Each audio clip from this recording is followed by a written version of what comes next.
Escola Sabatina, lição 6, primeiro trimestre de 2025. A Bíblia apresenta a preocupação de Deus com a justiça, principalmente a justiça social, e estabelece regras claras contra a injustiça. Deus fica indignado com as injustiças e irá se mover sempre em favor dos mais vulneráveis e injustiçados.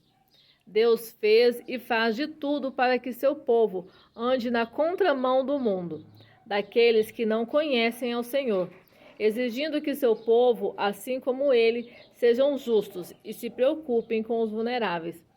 Quando Israel estava entrando na terra prometida, Deus estabeleceu regras para proteger os vulneráveis.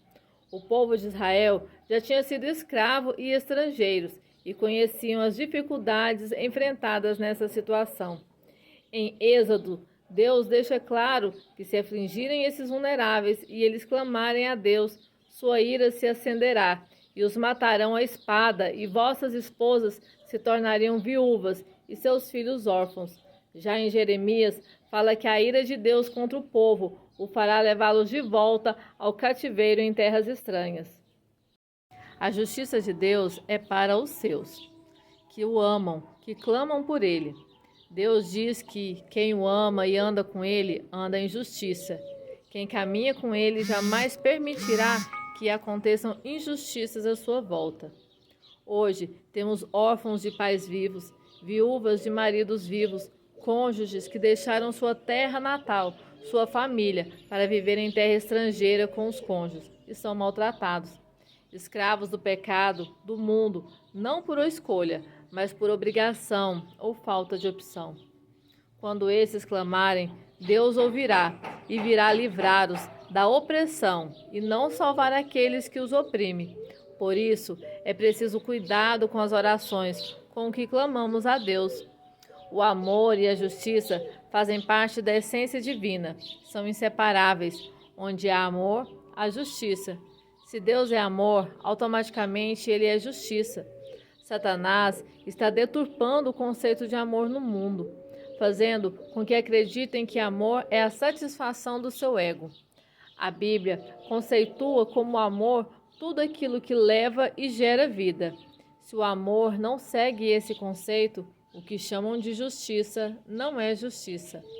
Enquanto Deus leva justiça e retidão, Satanás leva a maldade e a injustiça.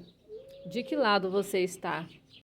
Os deuses pagãos, sejam na Bíblia ou nos dias atuais, são inconstantes, imorais e imprevisíveis. Agiam e agem com injustiça, tanto contra os vulneráveis quanto contra o povo que os adorava, que não podiam contar com eles, e ainda levavam o povo a cometer ou aceitar atrocidades. Deus é misericordioso até com aqueles que transgridem as suas leis. A rebelião ainda domina os povos na terra. No mundo onde temos tantas oportunidades de se familiarizar com a lei divina e receber esse amor gratuito, ainda tem muitos que escolhem o erro, a injustiça e a morte. Deus é totalmente bom e justo. Não há maldade ou injustiça em Deus. Não é possível colocar na conta de Deus as injustiças praticadas no mundo. Se a justiça vem do amor e Deus é amor, a injustiça provém do mal, que é a ausência de Deus. Tudo que Deus fez e faz é justo e bom. Ele não pratica o que não provém dele. Até mesmo a sua ira provém da justiça. Deus não pode ser tentado pelo mal, e nem quem tem Deus. Isso não significa que o diabo não irá tentar, mas significa que a força de Deus não deixará cair. A glória de Deus é a manifestação da sua bondade.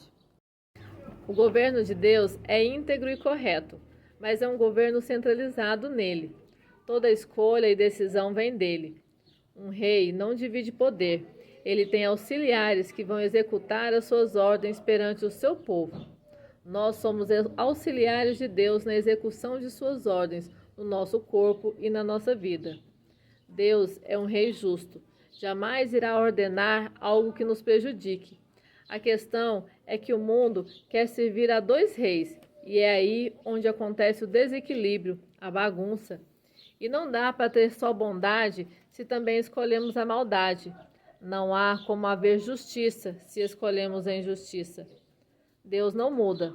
Sua moral é imutável, mas ele pode mudar em termos de relacionamento, pois ele se relaciona conosco conforme nós nos relacionamos com ele. Apesar disso, o caráter dele é constante. Quando nos afastamos dele, não é ele quem lança sobre nós o mal. Ele simplesmente não interfere em nossas escolhas e permite as consequências delas também. Só seremos capazes de enxergar o amor, a justiça e a moral de Deus quando verdadeiramente nos relacionarmos com Ele e permitir que Ele se relacione conosco. É igual tentar conhecer alguém pela internet. É impossível conhecer todas as nuances da pessoa. Até num casamento, às vezes demoramos anos para realmente conhecer e compreender uma pessoa. Assim é com Deus. Não adianta querer se achegar a Deus hoje e amanhã já dizer que tem um relacionamento íntimo. É preciso tempo para que possamos conhecê-lo verdadeiramente. Deus não muda, não mente, não quebra suas promessas. Quem faz isso somos nós. Se não alcançamos todas as bênçãos que Ele nos prometeu, é porque escolhemos seguir outro caminho. Apesar da imutabilidade de Deus, Ele se arrepende, Ele muda de ideia por conta dos nossos erros. E se formos analisar, não é uma questão simplesmente de mudar de ideia. É uma questão de princípios, de moral, de seguir as leis. A lei de Deus diz: sede santos, porque eu sou santo. Ele tem os 10 mandamentos como lei moral e tem diversas outras leis, bem explícitas e explicadas na Bíblia. Então, quando o povo está fazendo o bem, o que é certo, e Deus diz: irei te abençoar, e o povo vai e erra, ele não pode ir contra suas próprias leis. Foi o próprio povo que abriu mão da bênção. Se o povo estava em erro, mas se arrependem, convertem o coração às leis de Deus, então passam a usufruir do que a lei de Deus ordena. Deus não muda de ideia conforme o que dá na cabeça dele, por ter ou não se agradado do que fez, como o homem faz. Essa mudança, esse arrependimento, só vai existir quando o povo mudar, e então as regras automaticamente vão mudar. Deus é bom, é fiel, sua aliança e misericórdia dura até 1000 gerações para aqueles que o amam e seguem seus mandamentos. Deuteronômio 7:9. Ao nos apegar ao amor e à justiça, resguardamos nossas gerações. Amor perfeito é como o de Deus. A todo momento nos traz vida. Mesmo que não aceitemos, não deixa de oferecer. O Senhor ama até os que o odeiam, que se colocam como seus inimigos. Ele sempre oferece a oportunidade de terem vida. Mas oferecer e levar vida não deve significar perder a nossa vida. Amar a Deus sobre todas as coisas. Depois, amar ao próximo como a si mesmo. Essa é a justiça que está em Deus. Seguir o que sua própria lei ordena. É isso que temos que aprender. Para seguir suas leis e ser justo, Deus precisa aceitar a mudança de ideia do ser humano, pois o próprio Deus deu o livre-arbítrio. Se o homem muda, Deus também tem a obrigação de mudar o seu juízo.